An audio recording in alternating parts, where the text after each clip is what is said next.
Amém, meus irmãos, boa noite. Queria convidá-los todos a abrirem suas Bíblias lá no Evangelho de Mateus, no capítulo 7, para que façamos a leitura dos versos de número 13 e 14 nessa noite. Evangelho de Mateus, capítulo 7, faremos a leitura então dos versos 13 e 14 nessa noite. Se você já abriu as Escrituras, vamos fazer a leitura do texto sagrado nesse momento, que diz assim: Entrem pela porta estreita, porque larga é a porta, espaçoso é o caminho que conduz para a perdição, e são muitos os que entram por ela. Estreita é a porta, e apertado é o caminho que conduz para a vida, e são poucos os que o encontram. Vamos orar. Poderoso Deus, nós exaltamos ao Senhor neste momento, te glorificamos, te exaltamos e te agradecemos por tudo que o Senhor tem feito em nosso lugar, por tudo que o Senhor tem feito em nosso favor. Nós te glorificamos e clamamos pela tua presença neste momento, sendo fiel para com a tua palavra e cuidando para que de maneira alguma venhamos a envergonhar ao Senhor ao anunciarmos as tuas Escrituras. Nos conserva na verdade, ó Deus, e nos firma neste caminho. É o que eu te peço, em nome de Jesus. Amém. Meus queridos, o texto de Mateus 7, os versos 13 e 14, eles descrevem para seus leitores não somente a existência de uma porta estreita, como nós vimos na nossa última mensagem. Nela, nós apresentamos a realidade e as exigências que essa porta estreita trazem por aqueles que tentam atravessá-la. Nós observamos que esta porta que nos conduz até a entrada do reino, ela exige, antes de mais nada, uma entrada forçada. Ela exige também que nós tenhamos bastante atenção no momento de encontrá-la, e que aqueles que anelam atravessá-la, antes de poderem fazê-la, precisam se livrar de tudo que lhes ancora e lhes impede de chegar até ela.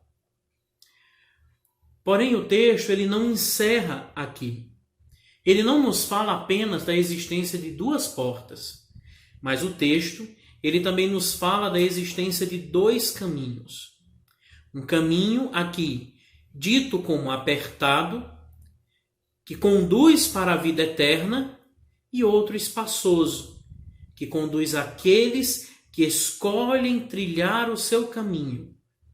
Um destino de trevas, um destino de perdição. É importante notarmos que a porta estreita e o caminho apertado, eles são inseparáveis, assim como a porta larga e o caminho espaçoso.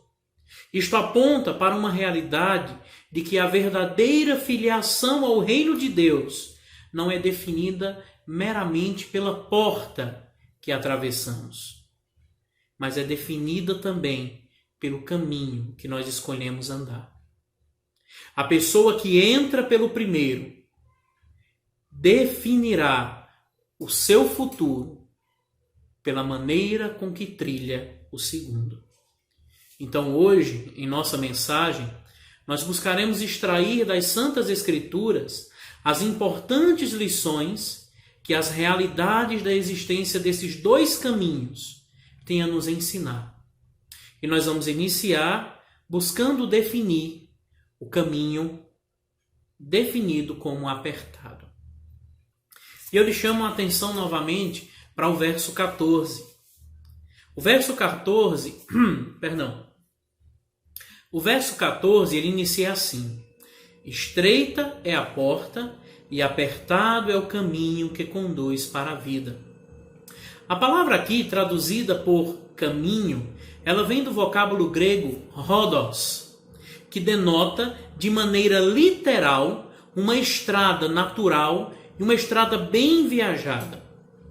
Metaforicamente, esta palavra no original ela traz referência não apenas a um caminho a ser trilhado, mas algumas vezes ela é utilizada para definir um estilo de vida, ou um curso de conduta, ou uma forma de pensar. Esta palavra ela é usada 6 vezes no livro de Atos como sinônimo para a vida cristã, ou para o cristianismo. Assim, nós descobrimos de maneira bem rápida que a fé cristã é mais do que uma decisão, é mais do que apenas uma escolha sobre qual porta entrar. Mas, na realidade, a fé cristã ela é um estilo de vida, um estilo que será demarcado pelo caminho o qual nós trilhamos. Dando continuidade ao texto, a palavra traduzida por estreito, ela vem do grego tilbo, e ela quer dizer algo apertado, imprensado. E na voz passiva, essa palavra ela pode significar problemas, dificuldades, aflições. É a palavra que é usada, por exemplo, pelo apóstolo Paulo para traduzir a expressão tribulação.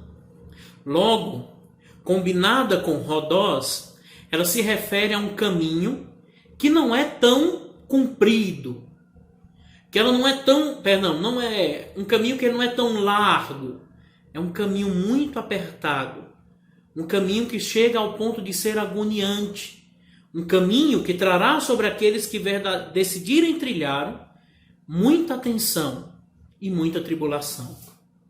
Alguns pregadores, eles buscam ilustrar esse caminho pensando, por exemplo, nas trilhas que existiam e que conduziam as pessoas ao Monte Sinai.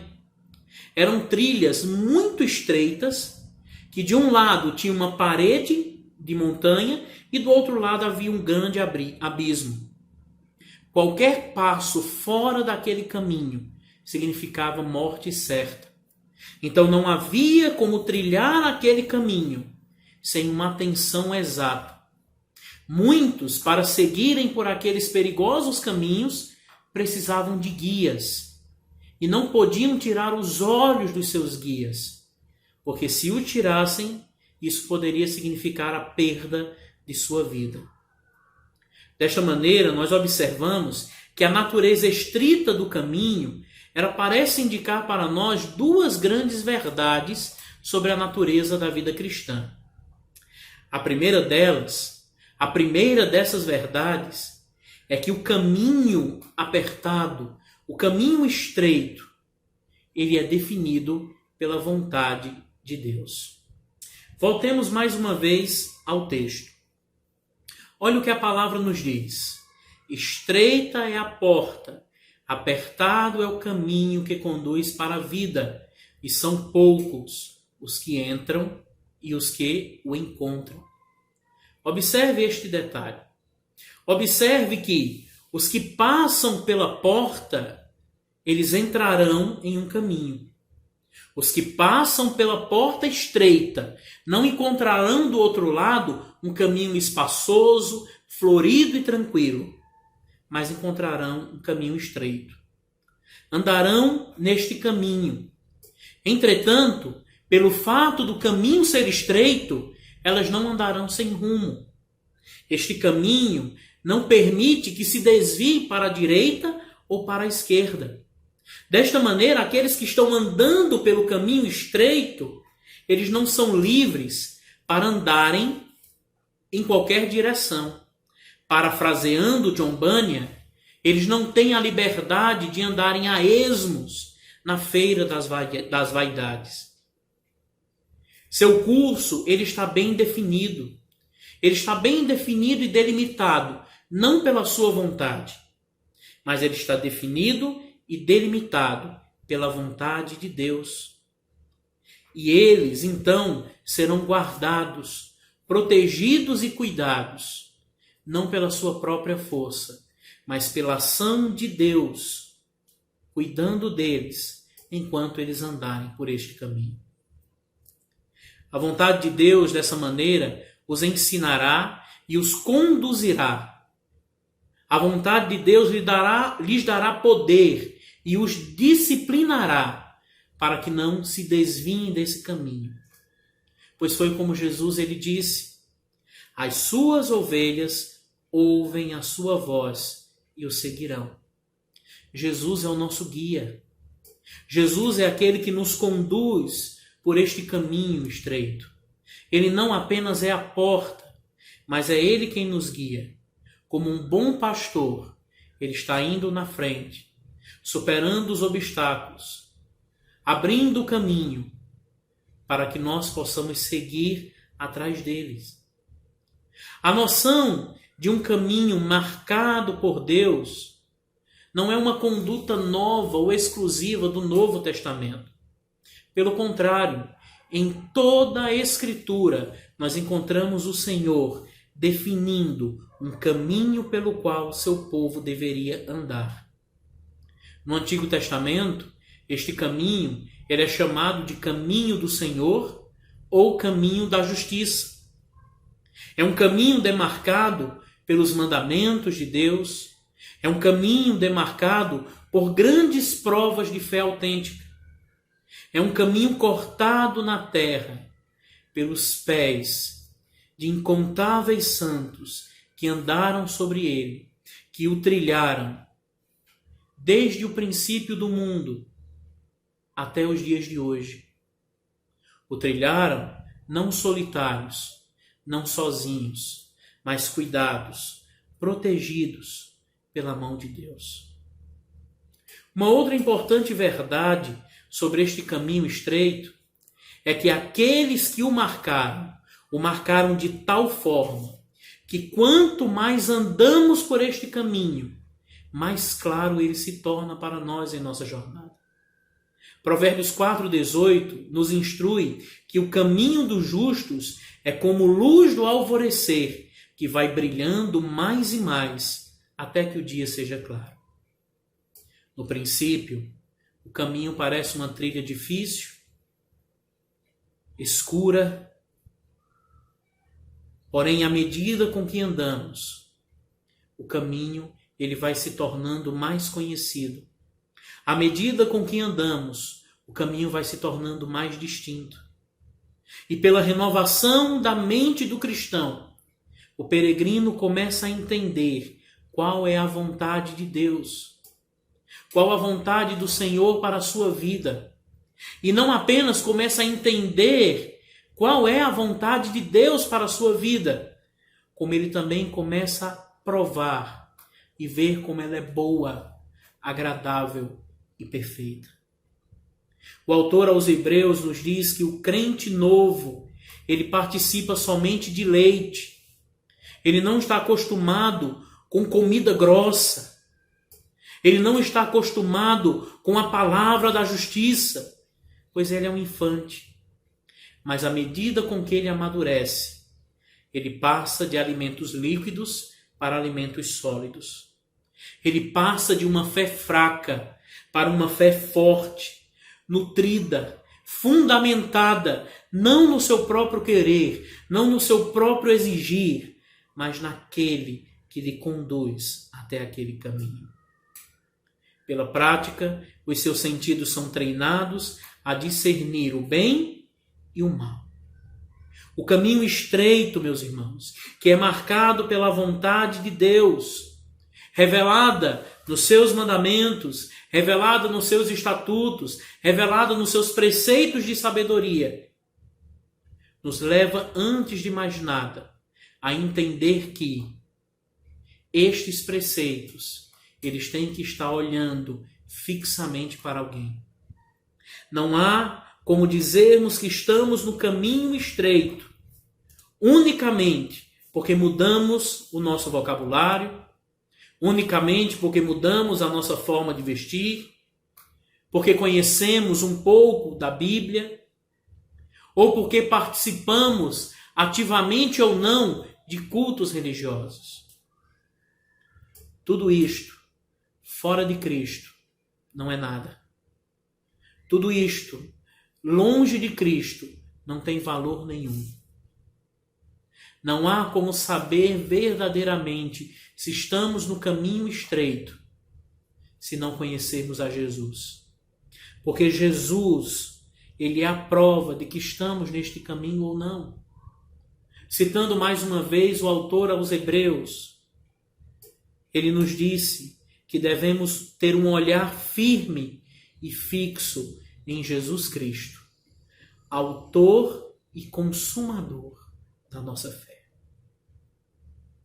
Concluímos dessa maneira que a observância de grandes leis, princípios e sabedoria, ou que práticas de procedimentos externos fora de Cristo nos conduzem a um caminho perigoso de legalismo e de autojustiça.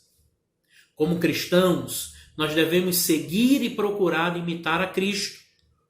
É como o autor Paul Washer diz: as verdades proposicionais, verdades reveladas e afirmadas na Escritura, têm grande valor ao nos explanar quem é Cristo e como devemos segui-lo, mas não são fim em si mesmas e jamais deverão ser separadas de Cristo, sem que isso cause um maior ultraje ao cristianismo e para o cristão.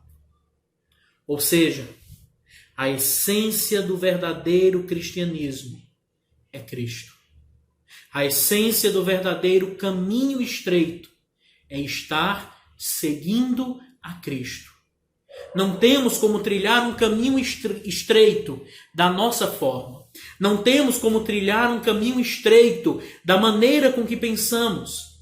Jesus disse: vocês examinam as Escrituras porque julgam ter nelas a vida eterna, e são elas mesmas que testificam de mim. Contudo, vocês não querem vir a mim para ter vida. Cristo, meus irmãos, ele não pode ser separado da instrução. Ele não pode ser separado da Escritura. E nem estes mandamentos poderão ser separados da pessoa de Cristo. Não há como irmos a Cristo se não estivermos no caminho estreito. Assim como não há como adentrarmos no caminho estreito, prosseguirmos por este caminho, se não tivermos em Cristo. E aqui eu chamo a atenção à segunda verdade que este caminho pode trazer para nossas vidas. É que este caminho, ele é marcado pela oposição, pela dificuldade e por grande luta. Conforme nós vimos agora há pouco, a palavra estreito, traduzida no original, ela significa experimentar problemas, significa experimentar dificuldades, significa experimentar tribulações.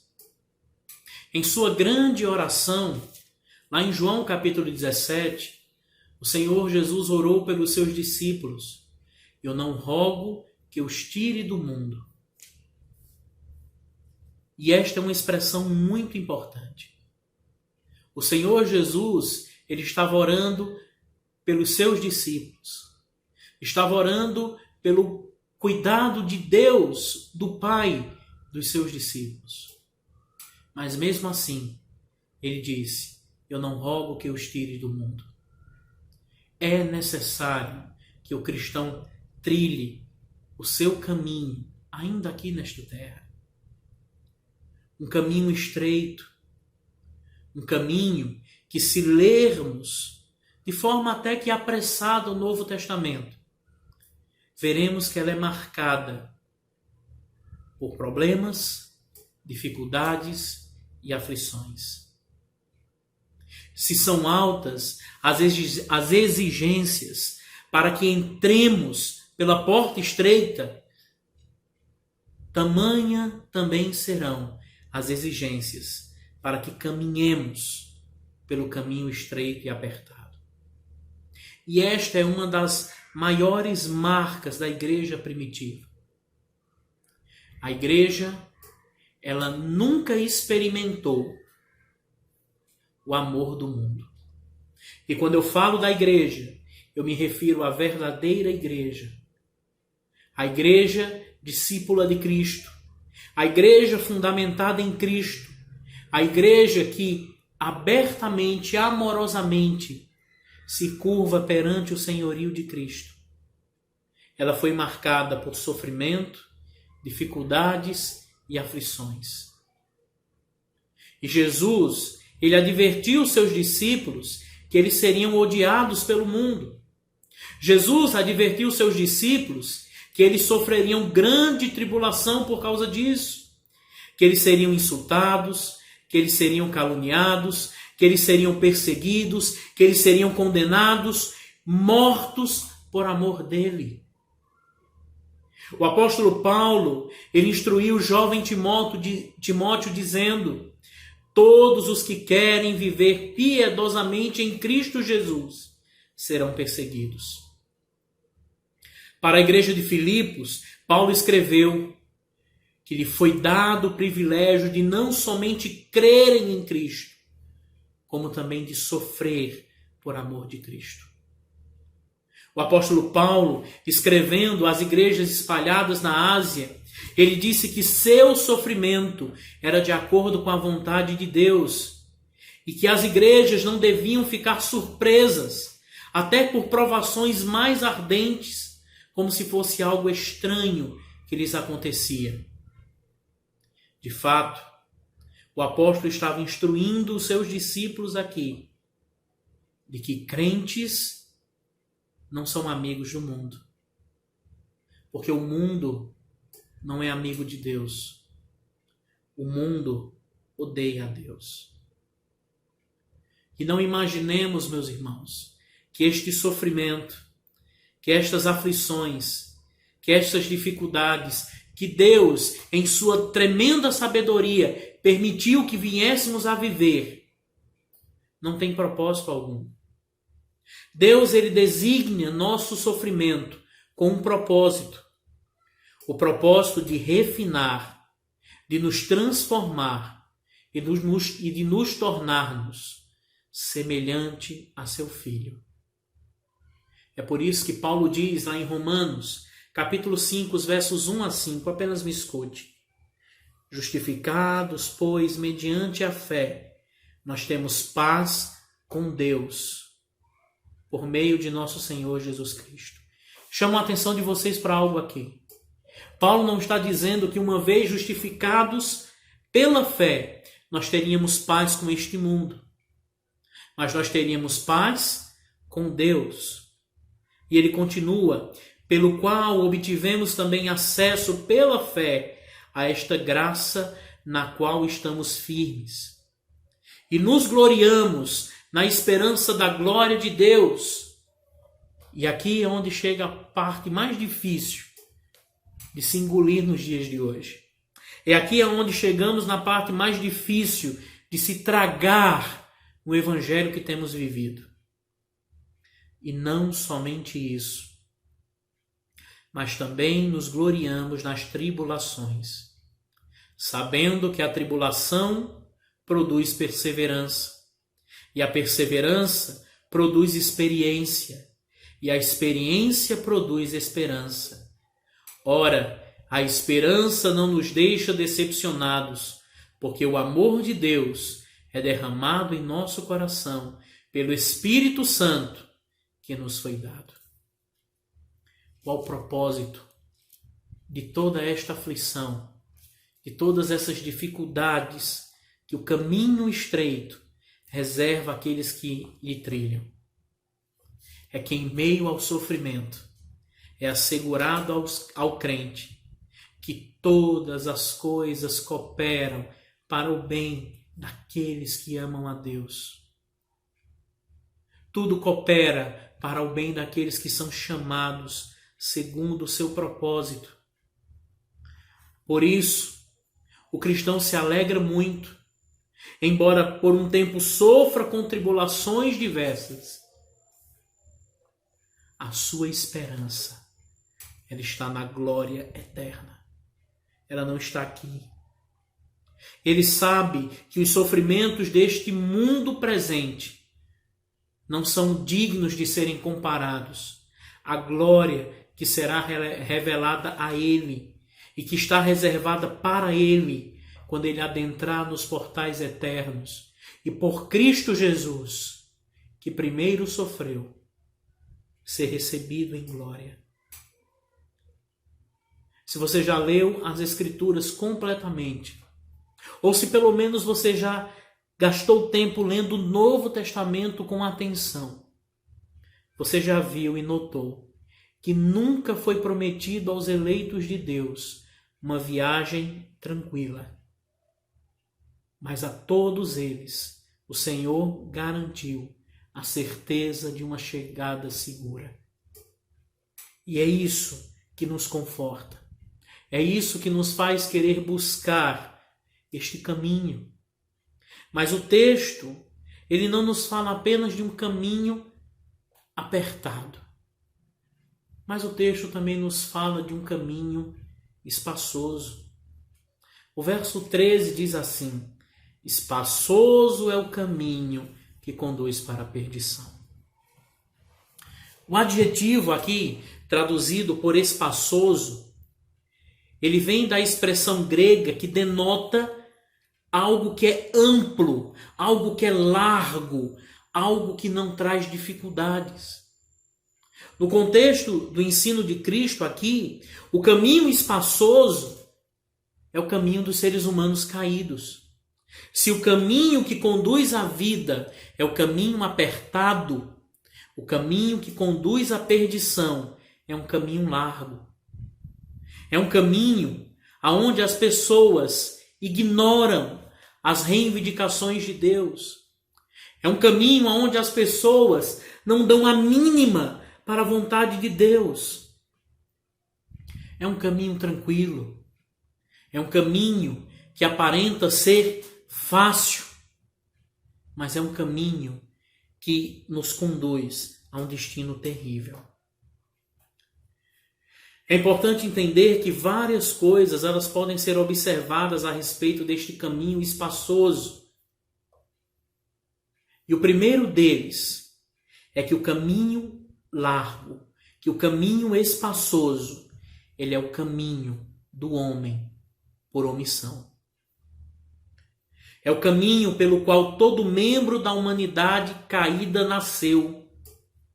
Nada é exigido, nada é feito. Eles já estão lá e eles se deixam ser levados. Não é necessário nenhum esforço. É como descer uma ladeira. É como descer um rio. É como deixar um carro na banguela. Não há dificuldades. É só seguir o fluxo. É só prosseguir. Nada é exigido. Nada nos é pedido para abandonarmos. Tudo nós podemos fazer. É por esta razão que Cristo nos admoesta para que nos esforcemos. Porque estar nele não existe esforço nenhum. Esforcem-se por entrar pela porta estreita. Ele começa o verso 13 assim. Por que ele diz isso?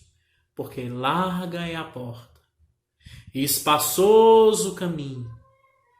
Nós entramos e somos conduzidos para a destruição. E muitas vezes nem percebemos que ali estamos. Nós precisamos acordar, nós precisamos enxergar. Nós não podemos achar que a nossa fé ela pode ser marcada pelo fato de nos omitirmos a fazer qualquer coisa. A omissão é uma característica daqueles que andam pelo caminho largo. É uma característica daqueles que andam pelo caminho espaçoso e que adentram neste caminho pela porta larga. Outra coisa que nós devemos prestar atenção aqui é que este caminho espaçoso, ele é o caminho da autonomia humana. É o lugar onde os habitantes deste mundo se posicionam contra o Senhor. É o lugar em que os habitantes deste mundo se posicionam contra Deus. É o lugar onde todos trilham e andam de acordo com a sua própria vontade. Aqueles que escolhem o caminho largo se gabam por serem livres, se gabam por fazerem o que querem, mas não enxergam que estão sendo entregues dia após dia nas mãos do diabo e na escravidão deste mundo completamente depravado. Em terceiro lugar, o caminho espaçoso, ele é entendido como um caminho de autogratificação. É um caminho onde todos que ali estão colocam tudo antes de Deus, colocam o mundo acima de Deus, colocam o imediato acima do eterno, o carnal acima daquilo que é espiritual. O caminho espaçoso, ele é uma larga avenida que alimenta todo o desejo deste mundo, que dá lugar a todas as aspirações depravadas que aqueles que estão imersos nela, que aqueles que estão trilhando este caminho têm. Isto corrobora com o que as Escrituras nos ensinam quando afirmam que as pessoas são, por natureza, amantes de si, amantes de dinheiro, amantes deste mundo, amantes de prazeres, antes de amarem e buscarem a Deus. Todas estas coisas se encontram no caminho espaçoso, e aqueles que andam por este caminho são dominados pelas concupiscências da carne, pelas concupiscências dos olhos e pela soberba da vida. Não há, meus queridos, como estarmos trilhando o caminho largo e acharmos que em algum momento nós iremos nos cansar deste caminho, iremos ansiar por nos voltarmos a Deus. Isto é uma enganação. Isso nunca irá acontecer. E não irá acontecer porque, em quarto lugar, o caminho espaçoso, ele é o caminho de menor resistência. Não há como nós querermos sair de algo que é tão confortável.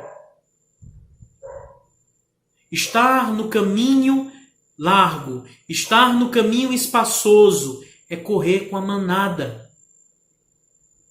É como nos diz aquele adágio popular: para baixo todo santo ajuda. Mas aqui a gente tem que fazer um trocadilho. Para baixo todo condenado ajuda. Não há dificuldade, não há resistência. Aqueles que caminham no caminho espaçoso estão tranquilos. Estão andando de acordo com a sua vontade. Estão de acordo com a sua pecaminosidade. Os que andam por este caminho estão na avenida do mundo, entregue a seus prazeres. São aqueles que aceitam toda a fraternidade, toda a inclusão, toda a tolerância. Tudo é bem visto, tudo é bem quisto. Aqueles que seguem este caminho são como o boi indo ao matadouro. São como o tolo acorrentado, esperando o castigo. Ou é como uma ave que inocentemente está indo em direção a uma armadilha.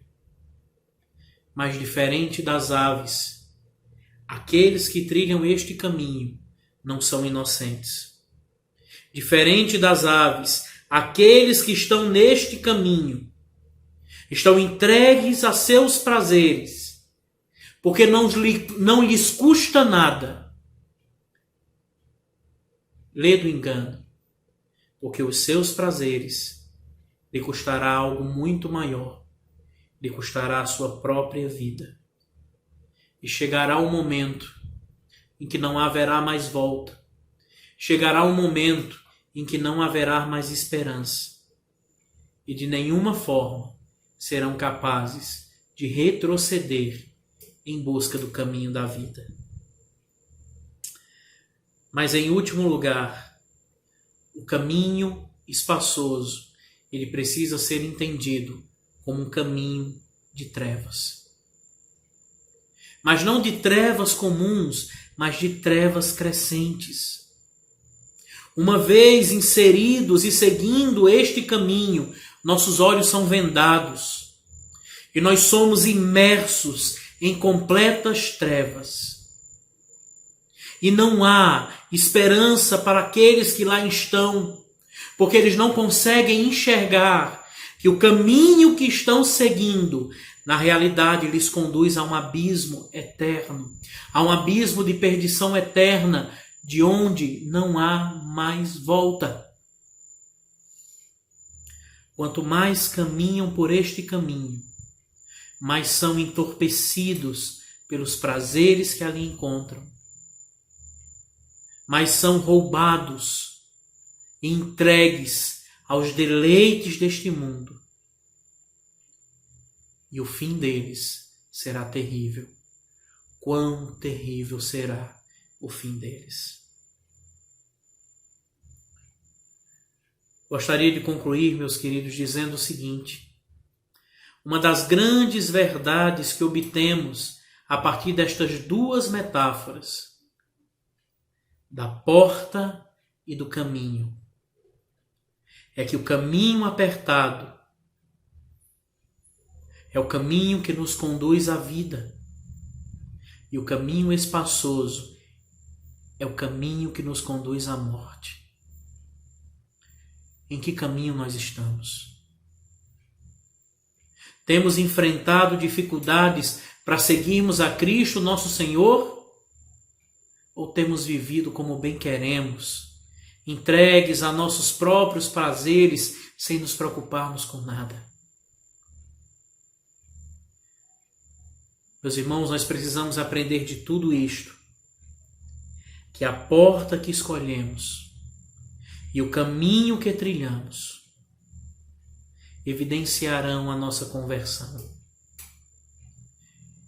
A porta que escolhemos e o caminho que trilhamos evidenciarão quem é o nosso Deus. E eu lhe aconselho a pensar isso hoje. Quem é o seu Deus?